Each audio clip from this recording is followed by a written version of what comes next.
Hello guys, welcome to my channel as a Pharma study. আজকে আমি আবার একটি নতুন টপিক নিয়ে চলে এসেছি। এটা বিফার্ম বা ফার্মেসির বা মেডিকেল সায়েন্সের খুবই একটা গুরুত্বপূর্ণ টপিক বা অধ্যায়। তার নাম হচ্ছে ফার্মাকোকাইনেটিক্স। তো যারা ফার্মেসি পড়ছো বা মেডিকেলের স্টুডেন্ট, তাদের জন্য খুবই একটা ইম্পর্টেন্ট পোর্শন আজকে তুলে ধরবো। আমার সাথে লাস্ট অবধি তোমরা থেকো এবং একের পর এক আমরা ফার্মাকোকাইনেটিক্স সম্বন্ধে জানব। তো প্রথমে দেখব ডেফিনেশন। What is pharmacokinetics? ফার্মাকোকাইনেটিক্সের ডেফিনেশন কি? মানে কি, যখন আমরা কোনো একটা ওষুধ খাই বা মেডিসিন বা ড্রাগ খাওয়ার পর সেটা কি করে, আমাদের বডি ওই মেডিসিনটার সাথে কিভাবে কাজ করবে, সেটাই হচ্ছে কি ফার্মাকোকাইনেটিক্স। তাহলে এই যে ফার্মাকোকাইনেটিক্স এর দেখব আমরা কি এডিএমই। এডিএমই মানে হচ্ছে A for absorption, D for distribution, M for metabolism এবং ই ফর এক্সক্রিশন। মানে কি, আমরা যদি কোনো একটা ওষুধ খাই বা মেডিসিন খাই তো কি হয়, সেটা প্রথমে অ্যাবজর্পশন হয়। তাহলে মেডিসিনটা খেলাম, তারপর সেটা কোথায় যায়? মেডিসিনটা খাওয়ার পর সেটা আমাদের যায় স্টমাক, স্টমাকের পর যায় কোথায়? ইন্টেস্টাইন, এবং সেখানে গিয়ে কিন্তু ড্রাগটা অ্যাবজর্পশন হয়। তারপর হয় কি ডিস্ট্রিবিউশন, ডি ফর ডিস্ট্রিবিউশন, যেখানে কি হয় যে ড্রাগটা খাবো সেটা কি করবে, আমাদের হোল বডিতে স্প্রেড হবে, মানে ডিস্ট্রিবিউট হবে। অ্যাবজর্পশন হয়ে যাওয়ার পর সেই ড্রাগটা কী হবে, ডিস্ট্রিবিউশন হবে এবং পার্টিকুলার কোনো টিস্যুতে গিয়ে বা সাইটে অ্যাকশন শো করবে, সাইটে গিয়ে বা তার ফার্মাকোলজিক্যাল অ্যাকশনটা আমরা পাবো। আর এম ফর হচ্ছে মেটাবলিজম, যেটা কি হয় কেমিক্যালি অল্টার্ড হয়। যেমন আমরা ধরে নাও কোনো একটা ড্রাগ খেলাম, সেই ড্রাগটা খাওয়ার পর কি হয়, প্রথমে স্টোমাকে সেটা ভেঙে যায়, তারপরে সেটা ইন্টেস্টাইনে অ্যাবজর্পশন হয় এবং তারপরে যাই ড্রাগটা হয় লিভারে গিয়ে কি হয়, সেটা বায়ো ট্রান্সফরমেশন রিয়াকশন হয়। ফলে যে কিছু ড্রাগ থাকে, ধরে নাও 650 mg আমরা যদি ড্রাগ খাই, তাহলে তার কিছু পার্সেন্টেজ অফ ড্রাগ বা অ্যামাউন্ট ড্রাগ লস হয় এবং কিছু অ্যামাউন্ট অফ ড্রাগ আমাদের সাইট অফ অ্যাকশনে গিয়ে তার ফার্মাকোলজিক্যাল অ্যাকশনটা শো করে। এবার ই ফর এক্সক্রিশন, কোনো আমরা ড্রাগ যেটা খাই সেটা কি হয়, বাইরে সেই ড্রাগের কিছুটা অংশ যেটা কাজ হয় না সেটা আমাদের বাইরে বের করতে হয়, তো সেই প্রসেসটা হচ্ছে এক্সক্রিশন। তাহলে এই যে এডিএমির ফুল ফর্ম হচ্ছে অ্যাবজর্পশন, ডিস্ট্রিবিউশন, মেটাবলিজম এবং এক্সক্রিশন। যে আমরা কোনো একটা ড্রাগ খেলাম, সেই ড্রাগটা কী হলো, প্রথমে অ্যাবজর্পশন হবে, তারপর কি হয়, সেই ড্রাগটা আমাদের মেটাবলিজম হলো, মেটাবলিজমের পর ডিস্ট্রিবিউশন এবং পরবর্তীতে সেটা হয় এক্সক্রিশন। এবার আমরা অ্যাবজর্পশন সম্বন্ধে একটু ডিটেলসে জানবো। তো ধরো না, আমরা কোনো একটা ড্রাগ, প্রথমে কী হলো, ড্রাগটা খেলাম, তারপরে ড্রাগটা কী হলো, স্টোমাকে গেল এবং স্টোমাকে গিয়ে সেটা কি হয়, ডিসইন্টিগ্রেশন হয় এবং ডিসইন্টিগ্রেশনের পর ডিজলিউশন ইন বডি ফ্লুইড। তারপর কি হয়, তারপর সেই ড্রাগটা আমাদের যায় কোথায়, ইন্টেস্টাইনে, এবং ইন্টেস্টাইনে গিয়ে তখন ড্রাগটা অ্যাবজর্পশন হয়। এবং এই যে আমি অ্যাবজর্পশনের যেটা বলছি সেটা হচ্ছে কি, কোন রুট, সেটা হচ্ছে ওরাল রুট। ওরাল রুটে যখন আমরা কোনো ড্রাগ নেব তখন সেটা এইভাবে কাজ করবে এবং সেটা কি হয়, যখন ইন্টেস্টাইনে যায় তারপর সেটা কি হয় যে বায়োলজিক্যাল যে মেমব্রেন থাকে সেটাকে ক্রস করে এবং প্রত্যেকটা সেলেই আমরা দেখব কি যে আমাদের সেল প্লাজমা মেমব্রেন বা যেটা বায়োলজিক্যাল মেমব্রেন থাকে সব কিছু পারমিয়েবিলিটি পায় না। সেল মেমব্রেনে আমরা দেখব কি যেগুলো লিপিড সলিউবল সেইগুলো পারমিয়েবল হয়, সেলের মধ্যে প্রবেশ করে।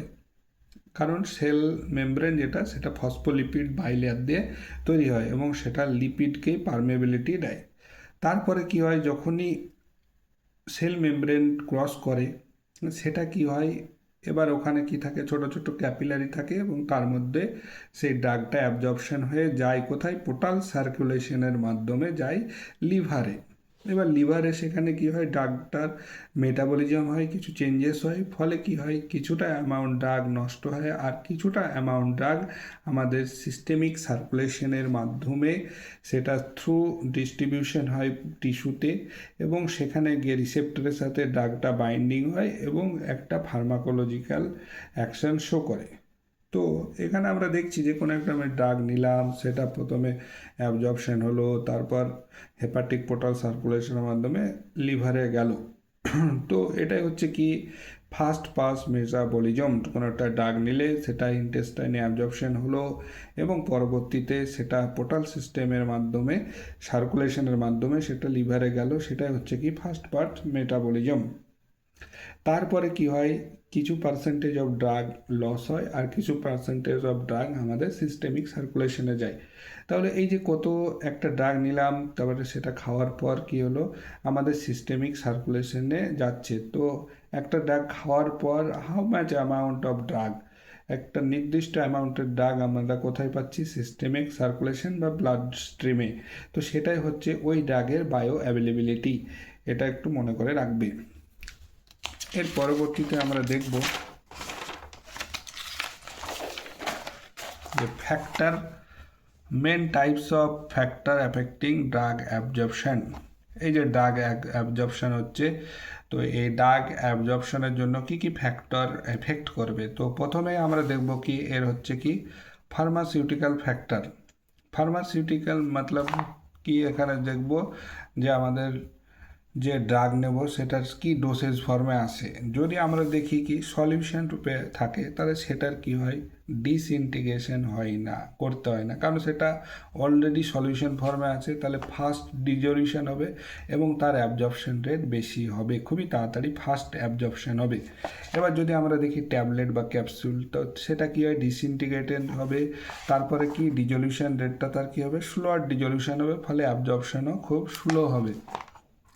এরপর যদি দেখি আমরা যে এন্টেরিক কোটিং কোনো যদি হয় আমাদের ডোসেজ ফর্ম, সেটা কি হয়, ডিজলিউশন স্লোলি হবে এবং অ্যাবজর্পশনও কম হবে।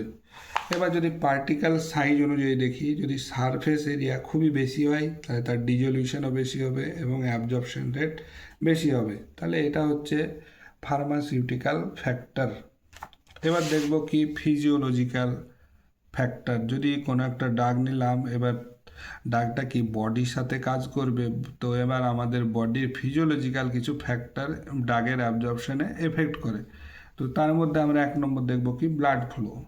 এবার ব্লাড ফ্লো যদি আমাদের কি হয়, ড্রাগটা নেওয়ার পর সেটা তো ইন্টেস্টাইনে যায় এবং সেখান থেকে অ্যাবজর্পশন হয়ে আমাদের হেপাটিক পোর্টাল সিস্টেমের মাধ্যমে আসে কোথায়, লিভারে। তো এবার ব্লাড ফ্লো যদি খুবই ভালো হয় তাহলে আমাদের অ্যাবজর্পশন রেটও ভালো হবে। যদি লো ব্লাড ফ্লো হয় তাহলে কি হয়, ড্রাগ আপটেক কম হবে এবং অ্যাবজর্পশন রেট কমে যাবে, ডিক্রিজ হবে। এবার দেখব গ্যাস্ট্রিক এমটি এমটি এই যে গ্যাস্ট্রিক এমটি যখন কি হবে, যদি র্যাপিড এমটি গ্যাস্ট্রিক স্টোমাক আমাদের যদি কি হয়, তাড়াতাড়ি খুবই ফাস্ট এমটি হয়, তাহলে তাড়াতাড়ি ড্রাগটা কোথায় হয়, ইন্টেস্টাইনে গিয়ে পৌঁছাবে, তাহলে আমাদের অ্যাবজর্পশন রেটটাও ভালো হবে। আর যদি খুবই ডিলে গ্যাস্ট্রিক এমটি হয়, স্টোমাক থেকে যে ড্রাগটা নেব যদি সেটা ধীরে ধীরে যায়, সেটা কি হবে, স্টোমাকে কিছুটা ড্রাগ স্টে করে যাবে, ফলে অ্যাবজর্পশন রেট কমে যাবে। তো এটাই ছিল আমাদের 1 নম্বর ফিজিওলজিক্যাল ফ্যাক্টর। তার মধ্যে সেটা হলো কি ব্লাড ফ্লো, সেকেন্ড হচ্ছে গ্যাস্ট্রিক এমটি, টাইমিংয়ের ওপর ডিপেন্ডস করে অ্যাবজর্পশন রেটটা আমরা দেখলাম। এবার যে তৃতীয় ফ্যাক্টর সেটা হচ্ছে কি ইন্টেস্টিনাল মোটিলিটি। আমাদের যে ইন্টেস্টাইন আছে সেটা সবসময় কি মোটিলিটি হয়, গাট মোটিলিটির ওপর ডিপেন্ড করছে অ্যাবজর্পশন রেট। যদি নর্মাল মোটিলিটি হয় তাহলে কি হবে, কন্ট্যাক্ট টাইমটা প্রপার থাকবে, ফলে অ্যাবজর্পশনটা খুবই ভালো হবে এবং নর্মাল অ্যাবজর্পশন হবে। এবার ধরে নাও যদি আমাদের গাট মোটিলিটি খুবই বেশি হয় বা ডায়রিয়া হলো, তাহলে কি কন্ট্যাক্ট টাইমটা লেস এবং অ্যাবজর্পশন কম হবে, কারণ যে ড্রাগটা খাবো সেটা ইন্টেস্টাইনের সঙ্গে কন্ট্যাক্ট টাইমটা কমে যাচ্ছে, সংস্পর্শে থাকাটা কমে যাচ্ছে, ফলে ড্রাগটা বেশিক্ষণ ইন্টেস্টাইনে থাকতে পারছে না, ফলে অ্যাবজর্পশনটাও কমে যাবে। এবার যদি দেখি সারফেস এরিয়া, যদি হাই সারফেস এরিয়া হয় তাহলে কী হবে, মেমব্রেনে বেশি জায়গা নিয়ে আমাদের কন্ট্যাক্টে থাকবে, ফলে কি হবে, অ্যাবজর্পশন রেটটাও বেশি হবে, কারণ বেশি জায়গা নিয়ে দাগটা প্রেজেন্ট থাকছে, সারফেস এরিয়াটা বেশি, ফলে দাগের অ্যাবজর্পশন রেটও বেড়ে যাবে। এবার দেখব 3 নম্বর, সেটা হচ্ছে ফিজিওকেমিক্যাল ফ্যাক্টর। এটা খুবই একটা ইম্পর্টেন্ট কনসেপ্ট। এখানে যদি আমরা দেখি যে আমাদের সেল কি করে, সেল মেমব্রেন তৈরি হয় আমাদের ফসফোলিপিড বাইলেয়ার। যদি আমরা দেখি তাহলে দেখবে যে এই রকম টাইপের আমাদের দেখতে হয় সেল মেমব্রেন। তো এই যে এটা হচ্ছে কি সেল মেমব্রেনের স্ট্রাকচার। তো এই যে যেগুলো দেখছি আমরা, এগুলো হচ্ছে কি ফসফোলিপিড বাইলেয়ার। এইগুলো হচ্ছে সব লিপিড মলিকিউল এবং এরা লিপিডকেই সেলের মধ্যে পারমেবিলিটি দেয়। এবার লিপিড যেগুলো আছে সেগুলো হয় কি, সেটা হচ্ছে নন পোলার। নন পোলার যেগুলো, সেগুলো হচ্ছে নন পোলার সবসময় হয় কি আনআয়োনাইজড। এই কনসেপ্টটা মনে রাখতে হবে আমাদেরকে, খুবই ইম্পর্টেন্ট কনসেপ্ট। আর যেগুলো পোলার, পোলার কম্পাউন্ড বা পোলার মলিকিউল, সেগুলো কি হয়, যেমন হচ্ছে ওয়াটার। ওয়াটার একটা পোলার মলিকিউল, যেটা কি হয় আয়োনাইজড ড্রাগ যদি দেখি, সেগুলো কি হয় সব পোলার মলিকিউল। তাহলে এই যেমন এই পোলার মলিকিউল, পলিওর মলিকিউলগুলো সবসময় ওয়াটার লাভিং হয়, ফলে কি হয় জলের সঙ্গে মিশে গিয়ে এগুলো আমাদের বাইরে বেরিয়ে যায়, এক্সক্রিশন হয়ে যায়। আর যেটা নন পোলার বা আনআয়োনাইজড ফর্ম ড্রাগের, সেইগুলো কি হয় লিপিডে পারমেবিলিটি ভালো হয়, ফলে অ্যাবজর্পশন ভালো হয়। তো এবার দেখো লিপিড সলিবিলিটি, যদি হাই লিপিড সলিবিলিটি হয় তাহলে কী হবে, মেমব্রেন সেটাকে পেনিট্রেট করবে, কারণ আমাদের যেটা মেমব্রেন আগে বললাম সেটাকে লিপিডকে পারমেবিলিটি দেয়। তো সেই জন্য আমাদের অ্যাবজর্পশন রেটটাও বেশি হবে। এবার দেখব আয়োনাইজেশন। এই যেটা নন আয়োনাইজড ড্রাগের কী হয়, একটা আয়োনাইজড ফর্ম হয় আর একটা নন আয়োনাইজড ফর্ম হয়। এবার আমরা বললাম কি যে আনআয়োনাইজড ফর্ম যেটা, সেটা হচ্ছে নন পোলার। নন পোলার মানে হচ্ছে সেটা লিপিড কে পারমেবিলিটি দেবে, সেটা বেশি অ্যাবজর্পশন হবে। আর যেটা আয়োনাইজড ফর্ম, সেটা কি হয় সবসময় আমাদের সেল পারমেবিলিটি দেয় না এবং অ্যাবজর্পশন কম হয়। তো দেখো নন আয়োনাইজড ড্রাগ মানে কি লিপিড মেমব্রেন ক্রস করে এবং অ্যাবজর্পশন রেট বেড়ে যায়। আর আয়োনাইজড যেটা কি মেমব্রেন ক্রস করতে পারে না এবং অ্যাবজর্পশন রেট কম হয়। এবার হয় কি কিছু প্যাথোলজিক্যাল ফ্যাক্টর, কোনো কারণ, কোনো ডিজিজ, কোনো প্যাথোজেনেসিস মানে কোনো একটা কারণবশত বা আমাদের বডিতে যে সমস্ত প্রবলেম বা ডিজিজ দেখা দিল, তো সেই কারণে কিছু ড্রাগের অ্যাবজর্পশন কম বা বেশি। যদি ডায়রিয়া হয়, ডায়রিয়া হলে কী হয়, গাট মোটিলিটি বেড়ে গেল, গাট মোটিলিটি যদি ইনক্রিজ হয় তাহলে কন্ট্যাক্ট টাইমটা কমে যাবে ড্রাগের, তাহলে অ্যাবজর্পশন কমে যাবে।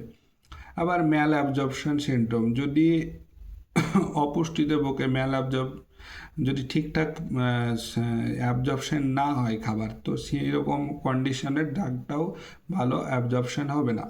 বা কোনো শক যদি হয় তাহলে ব্লাড সার্কুলেশনটা কমে যায়। এবার ব্লাড সার্কুলেশন যদি কমে যায় তাহলে কী হবে, জিআই ব্লাড ফ্লো কমে যাবে, গ্যাস্ট্রো ইন্টেস্টিনাল ট্র্যাক্টে ব্লাড ফ্লো কমে যাচ্ছে, তাহলে গ্যাস্ট্রো ইন্টেস্টিনাল ট্র্যাক্টে যদি ব্লাড ফ্লো কম যায় তাহলে আমাদের অ্যাবজর্পশন রেটও কমে যাবে। এবার 5 নম্বর দেখবো কি ড্রাগ ইন্টারাকশন। আমরা যে ড্রাগটা খেলাম সেটা কি করে, অনেক সময় ড্রাগ ফুড ইন্টারাকশন হয়, ড্রাগ বা সাথে আমরা যে সমস্ত খাবার খাই সেগুলোর সাথে ইন্টারাকশন হয়। তো ইন্টারাকশন যদি মিক্স হয় ড্রাগ ফুড, তাহলে কী হবে, তার ডিজলিউশন রেটটা কমে যাবে, ডিজলিউশন ঠিকঠাক হবে না, ডিজলিউশন যদি ঠিকঠাক না হয় তাহলে তার রেট অফ অ্যাবজর্পশনও কমে যাবে। আবার কি হয়, আমরা যদি দেখি যে পি গ্লাইকোপ্রোটিন ইফ্লাক্স বলে এই টার্মটা দেখবো, এখানে কি হয় যে গ্যাস্ট্রোইন্টেস্টিনাল ট্র্যাক্ট, ওখানে পি গ্লাইকোপ্রোটিন পাম্প থাকে, যেটা কি করে ড্রাগকে বাইরে বেরিয়ে যেতে হেল্প করে ফ্রম কোথা থেকে, সেটা হচ্ছে গ্যাস্ট্রোইন্টেস্টিনাল ট্র্যাক্ট থেকে। এবার যদি ড্রাগকে বাইরে বের করিয়ে দেয় তাহলে সেখান থেকে আমরা কি দেখব, যে অ্যাবজর্পশনটা কমে যাবে। আর কি ফাস্ট পাথ মেটাবলিজম, এবার কি হয় ড্রাগ অ্যাবজর্ব ফর্ম কোথায়, ইন্টেস্টাইন, তারপর সেটা কি করে liver metabolised before systemic circulation. তাহলে ড্রাগ কোথায় গেল, ইন্টেস্টাইনে অ্যাবজর্পশন হলো, তারপরে লিভারে মেটাবলাইজ হবে, তারপর সেটা কি সিস্টেমিক সার্কুলেশনে যায়। এবার যদি এই সিস্টেমিক সার্কুলেশনে গেল, ফলে কি হবে, বায়ো অ্যাভেলেবিলিটিটা যদি কমে যায়, তো বায়ো অ্যাভেলেবিলিটি কমে গেলে ইফেক্টিভ যে অ্যাবজর্পশন ড্রাগের সেটাও কমে যাবে। তাহলে এটাই ছিল আমাদের ড্রাগ রিলেটেড বা ড্রাগের অ্যাবজর্পশন রেট, তার ফ্যাক্টর এবং কিভাবে আমাদের ড্রাগ অ্যাবজর্পশনকে এফেক্ট করছে, তো সেইগুলো নিয়ে আজকে আমরা জানলাম। আজকের ভিডিওটি এইটুকু। যদি ভালো লাগে তাহলে আমার চ্যানেলটাকে সাবস্ক্রাইব করো এবং তোমার বন্ধুদের সঙ্গে আরও বেশি বেশি করে শেয়ার করো। Thank you.